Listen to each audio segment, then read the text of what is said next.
नमस्कार विद्यार्थी मित्रांनो, स्वागत आहे तुमचं SK MPSC अकॅडमी या आपल्या यूट्यूब चॅनलमध्ये।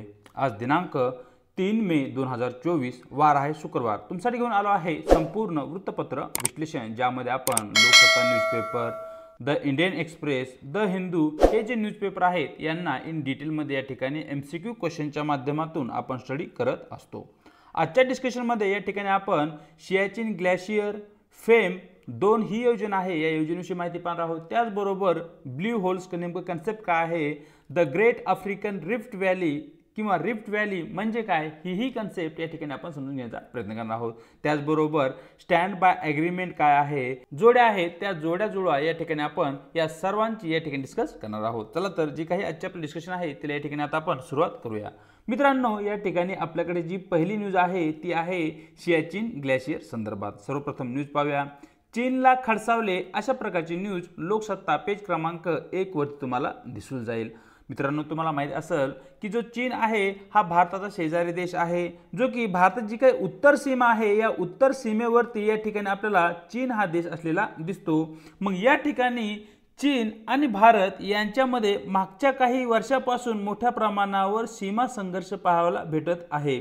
त्याचं रूपांतर हिंसाचारामध्ये बऱ्याच वेळा झालेलंही पाहितले आपण। मग त्या ठिकाणी गालवान घाटी असेल किंवा इतरही जे काही पॉईंट्स आहेत त्या ठिकाणी ट्रिगर पॉईंट असलेले आपल्याला दिसत आहेत। पुन्हा एकदा जो सियाचीनचा भाग आहे त्या सियाचीनच्या भागामध्ये चीनकडून मोठ्या प्रमाणावर बांधकामे करण्यात आली आहेत अशा प्रकारचा एक संशय या ठिकाणी परराष्ट्र मंत्रालयाला आहे आणि तशा प्रकारचा निषेधही भारत सरकारकडून त्या ठिकाणी चीनच्या दूतावासाला करण्यात आलेला आहे। यामुळे जो काही सियाचीन आहे तो आपल्यासाठी या ठिकाणी खूपच महत्त्वाचा असलेला दिसतो। त्या सियाचीनवर आधारित जे काही आजचे आपले प्रश्न आहेत ते प्रश्न या ठिकाणी पाहूया। तर या ठिकाणी हा जो सियाचीनचा एरिया आहे तो नेमका आपल्या मॅपमध्ये कोठे आहे हे तुम्हाला या ठिकाणी माहिती असणं आवश्यक आहे। मित्रांनो, या ठिकाणी तुम्ही साईडला पिक्चरमध्ये आपल्या इंडियाचा मॅप दिसत आहे। या ठिकाणी हा जो एरिया आहे हा सियाचीनचा एरिया आहे, जो की या ठिकाणी 1963 साली पाकिस्तानने अनधिकृतरित्या या ठिकाणी चीनला सुपूर्द केला होता। 1963 साली हे तुम्हाला या ठिकाणी माहिती पाहिजे। म्हणजे या ठिकाणी सध्या चीनचं वास्तव्य आहे, चीनच्या कब्जामध्ये हा सध्याचा प्रदेश आहे, जो की भारताच्या मालकीचा प्रदेश आहे। वरचा हा जो भाग आहे तो याला आपण POK म्हणतो, पाक ऑक्युपाइड काश्मीर।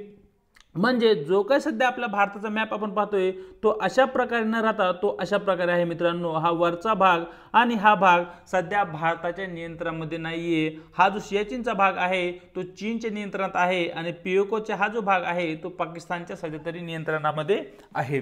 या ठिकाणी हिमालयाच्या तुम्ही रांगा पाहू शकता, ज्यामध्ये काराकोरम रांग असेल, लडाख रेंजेस असतील, झास्कर असेल, बारालाच्या रेंजेस असतील, हे जे सर्व काही पासेस वगैरे किंवा रेंजेस आहेत हे सर्वच्या सर्व स्पर्धा परीक्षा दृष्टिकोनातून आपल्यासाठी महत्त्वाचे आहेत। मग या ठिकाणी जो काही सियाचीन ग्लेशियर आहे, ग्लेशियर म्हणजे काय, बर्फाचा खूप मोठा असा भाग किंवा मास ज्याला की आपण ग्लेशियर असे म्हणतो। फॉर एक्झाम्पल, या ग्लेशियरची जी काही एकूण लांबी आहे ती 150 किलोमीटरच्या आसपास असू शकते। अशा प्रकारे एक महाकाय हिमनग ज्याला की आपण ग्लेशियर असे म्हणतो, म्हणजे बर्फाचा बनलेला एक मोठा तुकडा ज्याला की आपण ग्लेशियर असे म्हणतो, हेही तुम्हाला त्या ठिकाणी माहिती असणं आवश्यक आहे।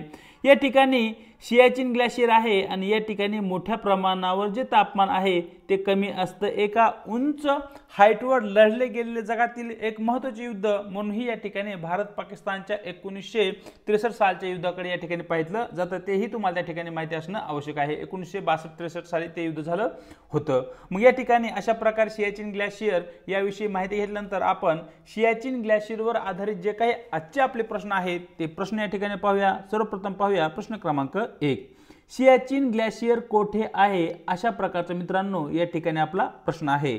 तर सध्या आपण चर्चा केली की जो काही हिमालय आहे, हिमालयाच्या भागामध्ये या ठिकाणी काराकोरम, झास्कर, पीर पांजाल अशा प्रकारचे रेंज आहेत।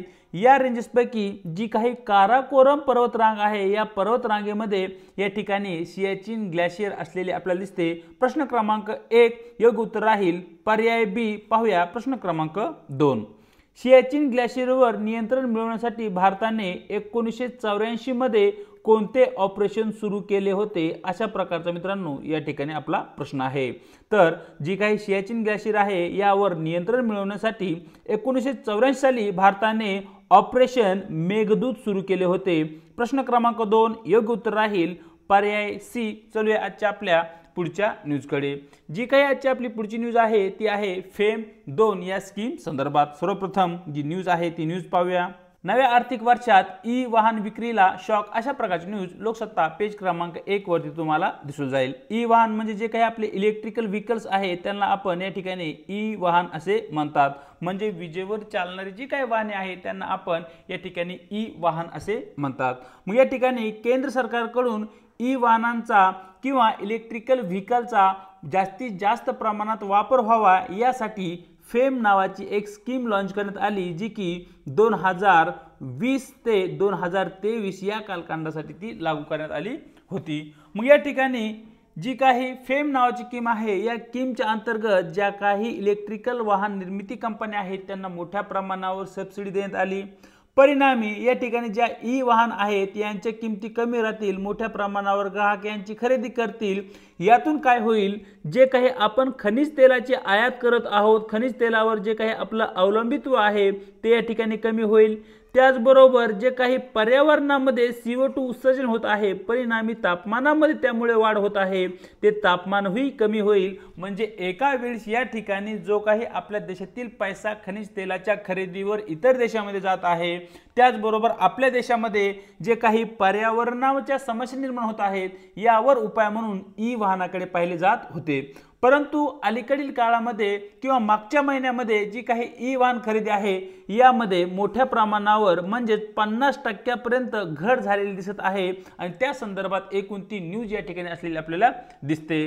मग अशा प्रकारे हा पूर्ण न्यूजचा संदर्भ या ठिकाणी आपण डिस्कस केला आहे. आता जी काही फेम 2 योजना आहे या फेम 2 योजनेविषयी या ठिकाणी चर्चा करूया. या योजनेचा जो का कालावधी आहे तो आहे 2019 ते 22. हे तुम्हाला माहिती असणं आवश्यक आहे. यासाठी एकूण 10,000 कोटी रुपयाचा निधी केंद्र सरकारकडून देण्यात आला होता आणि जो निधी आहे त्या निधीचा जो काही वापर आहे तो मग चार्जिंग स्टेशनची निर्मिती करणं असेल किंवा ज्या काही इलेक्ट्रिकल व्हेकल निर्माण कंपन्या आहेत त्यांना सवलती देणं असेल किंवा त्यांना प्रोत्साहन देणं असेल, मग ते आर्थिक मदतीच्या स्तरावर असेल किंवा पायाभूत सोयी सुविधाच्या स्तरावर असेल. या ठिकाणी अशा प्रकारे फेम योजना असलेली आपल्याला दिसते आणि फेम योजना व्यवस्थित प्रकारे कार्य करत आहे का नाही याचं निरीक्षण करण्याचं जे काही कार्य आहे ते अवजड उद्योग विभाग, अवजड उद्योग आणि सार्वजनिक उपक्रम मंत्रालयाच्या अंतर्गत येतं. हेही तुम्हाला त्या ठिकाणी माहिती असणं आवश्यक आहे. अशा प्रकारे आपण फेम 2 या योजनेची चर्चा सध्या केली आहे. आता या योजनेवर आधारित जे काही आपले प्रश्न आहेत ते प्रश्न पाहूया. सरळ पाहूया प्रश्न क्रमांक 3. भारताच्या ऑटोमोटिव्ह उद्योगाच्या संदर्भात फेम 2 चा अर्थ काय आहे? सरळ मित्रांनो, या ठिकाणी फेम 2 ही जी स्कीम आहे या स्कीमचा तुम्हाला फुल फॉर्म विचारण्यात आला आहे या प्रश्नामध्ये. तर तुम्हाला माहिती असलं पाहिजे F stand for faster, A stand for adoption and M stand for manufacturing आणि E stand for electrical vehicle. म्हणजेच faster adoption and manufacturing of electrical vehicle 2 असा या ठिकाणी फेम 2 या योजनेचा फुल फॉर्म असलेला आपल्याला दिसतो, जी की एक केंद्र सरकारची सेंट्रल गव्हर्नमेंटची योजना असलेली आपल्याला दिसते, जी की इलेक्ट्रिकल व्हेकलला प्रोत्साहित करण्यासाठी केंद्र सरकारकडून निर्माण करण्यात आलेली योजना आहे. हे ठराविक पॉईंट ही या ठिकाणी तुम्हाला माहिती असणं आवश्यक आहे. प्रश्न क्रमांक 3 योग्य उत्तर राहील पर्याय बी. पाहूया प्रश्न क्रमांक 4. प्रश्न क्रमांक 4.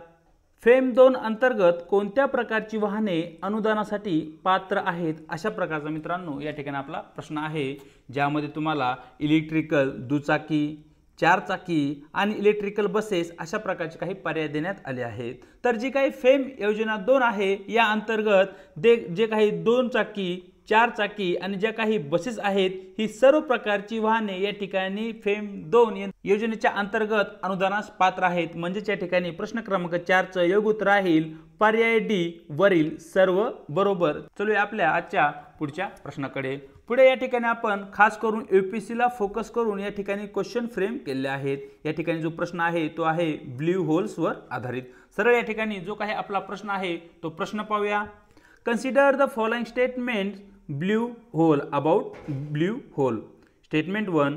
Blue holes are water filled sinkhole found in coastal regions where the bedrock is made up of soluble material. Statement 2. They form when water on the surface percolate through the rock, eventually causing the rock collapse. Statement third. Din Blue Hole in Bahamas is the deepest known underwater sinkhole in the world. मित्रांनो, अशा प्रकारचे 3 statement आपल्या समोर आहेत आणि यापैकी जे काही 3 स्टेटमेंट आहे यापैकी किती स्टेटमेंट बरोबर आहेत असे या ठिकाणी प्रश्नामध्ये आपल्याला विचारण्यात आलं आहे। या ठिकाणी जे काही स्टेटमेंट आहेत त्यांची चर्चा करूया। स्टेटमेंट क्रमांक 1 मित्रांनो या ठिकाणी अगदी बरोबर आहे। जे काही ब्लू होल्स असतात ते वॉटरने भरलेले असतात, वॉटरने भरलेले ते एक प्रकारचे सिंक होल असतात, हे अगदी बरोबर आहे। अशा प्रकारचे जे काही ब्लू होल्स आहेत ते आपल्याला कोस्टल रिजन मध्ये म्हणजे समुद्राचा जो काही किनारी भाग आहे त्या किनाऱ्या भागामध्ये आपल्याला दिसतात। या ठिकाणी समुद्राच्या किनारी भागामध्ये अशा प्रकारचे ब्लू होल्स का तयार होतात तर या ठिकाणचा जो काही खडक आहे सोल्युबल असतो, म्हणजे या ठिकाणचा खडकाचे मोठ्या प्रमाणावर झीज होऊन या ठिकाणी मोठ्या प्रकारचे होल्स तयार होतात, त्याला आपण ब्लू होल्स वगैरे असे म्हणतो। तर अशा प्रकारे स्टेटमेंट क्रमांक 1 या ठिकाणी अगदी बरोबर आहे। स्टेटमेंट क्रमांक 2 जे काही ब्लू होल आहेत ते या ठिकाणी वॉटर जे आहे पाणी जे आहे ते सरफेस मध्ये म्हणजे जो काही जमिनीचा पृष्ठभाग आहे त्यामध्ये ते झिरपते किंवा त्यामध्ये ते पर्क्युलेट होते, परिणामी जो काही खडकाचा भाग आहे तो कोलॅप्स होतो, कोसळतो, त्यामुळे मोठ्या प्रमाणावर ब्लू होल्स तयार होतात। म्हणजे विधान क्रमांक 2 या ठिकाणी अगदी बरोबर आहे। विधान क्रमांक 3 मित्रांनो या ठिकाणी चुकीचे विधान आहे। जगामध्ये सर्वात जास्त खोलीचं किंवा deepest known under water sink hole जर आपल्याला माहिती असेल तर ते तुम्हाला माहिती असलं पाहिजे, त्याचं नाव आहे टामजा ब्लू होल। टामजा ब्लू होल कुठे आहे? मेक्सिको या ठिकाणी टामजा ब्लू होल आहे, हे तुम्हाला माहिती असणार पाहिजे आणि ते जगातील सर्वात जास्त पाण्याखालचे सिंक होल आहे हे तुम्हाला माहिती असलं पाहिजे। आणि त्याची जर समुद्र सपाटीपासून किंवा समुद्राच्या तळभागापासून जर त्याची खोली पाहिली तर ती 420 मीटर असलेली आपल्याला दिसते आणि सध्या त्या ठिकाणी संशोधन सुरू आहे, त्यामुळे सध्या ब्लू होल हे सध्या न्यूज मध्ये असलेलं आपल्याला दिसतं। तर वरील जे काही 3 स्टेटमेंट आहे यापैकी आपले मित्रांनो 2 स्टेटमेंट बरोबर असल्या कारणाने आपले योग्य उत्तर राहील पर्याय बी, ओनली 2 स्टेटमेंट आर करेक्ट। चलूया पुढच्या प्रश्नाकडे जो की या ठिकाणी the Great African Rift valley संदर्भात आहे। सर्वप्रथम रिफ्ट व्हॅली म्हणजे काय हे या ठिकाणी या पिक्चरच्या माध्यमातून तुम्ही पाहू शकताय। अशा प्रकारचा जमिनीचा जो काही खचलेला भाग असतो त्याला आपण रिफ्ट व्हॅली असे म्हणतो। या ठिकाणी जी काही आपली नर्मदा रिव्हर आहे ती अशा प्रकारच्याच एका रिफ्ट व्हॅली मधून वाहते आणि जगातील सर्वात महत्त्वपूर्ण जी रिफ्ट व्हॅली आहे किंवा सर्वाधिक लांब रिफ्ट व्हॅली आहे ती आफ्रिका खंडामध्ये दिसते, जिला की आपण the Great African Rift valley असे म्हणतो। या ठिकाणी साइडला दुसरा एक तुम्ही पिक्चर पाहू शकताय।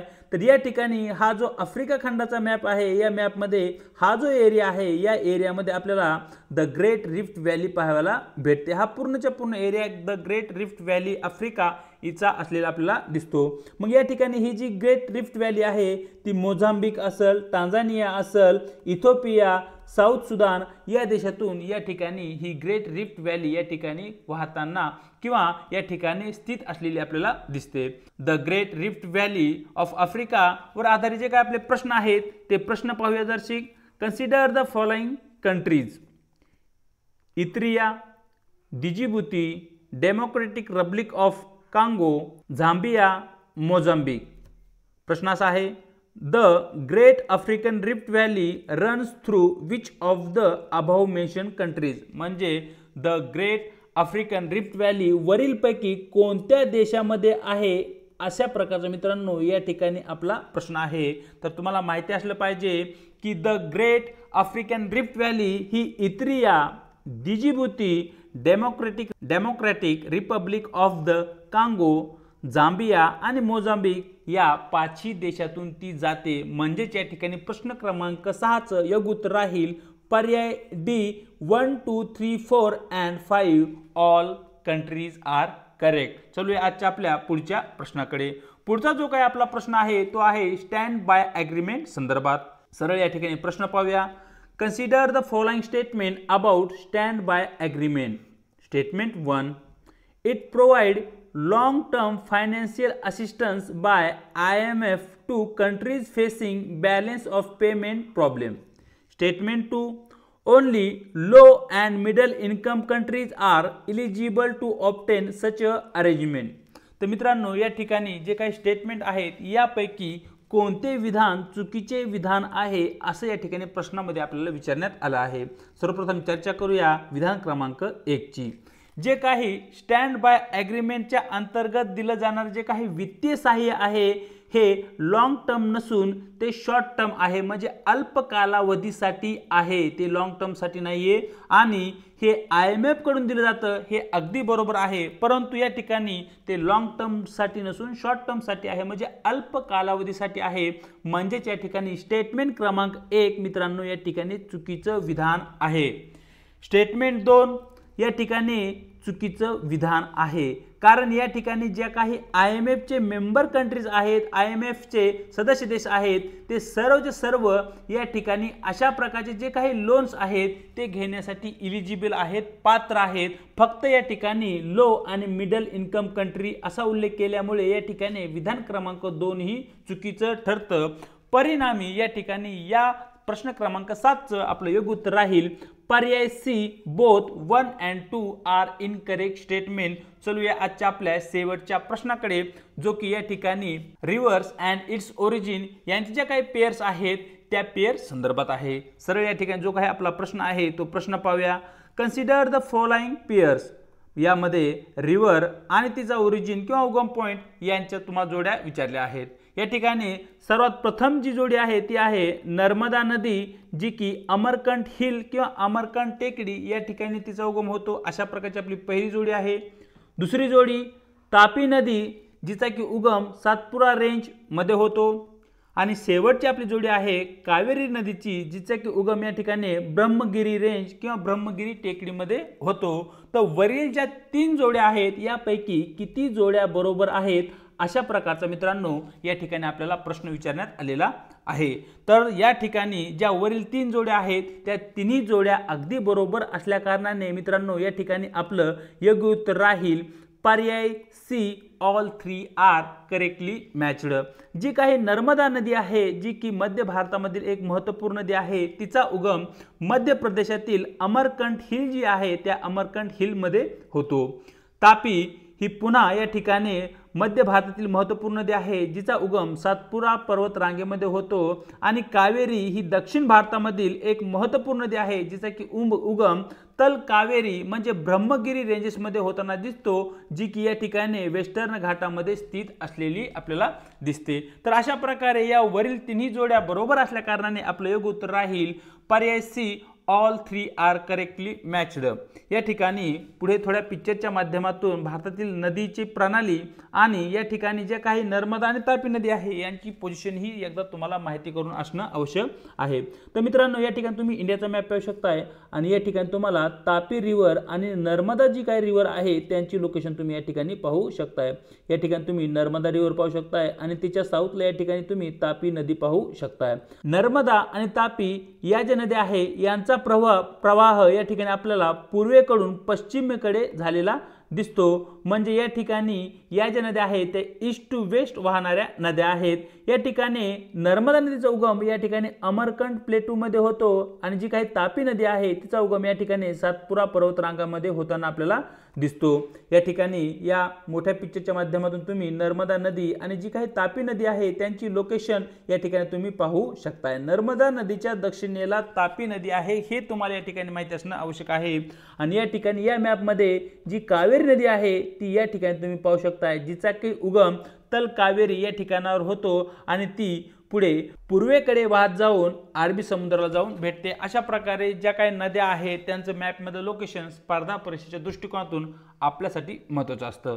तर अशा प्रकारे मित्रांनो दिनांक 3 मेचं जे काही आपलं वृत्तपत्र डिस्कशन आहे ते या ठिकाणी आपण पूर्ण केलं आहे। व्हिडिओ जर आवडला असेल तर व्हिडिओला लाईक आणि शेअर करायला विसरू नका। त्याचबरोबर आपल्या व्हिडिओशी तुम्हाला काय वाटतं हे कमेंट बॉक्समध्ये अवश्य कळवा।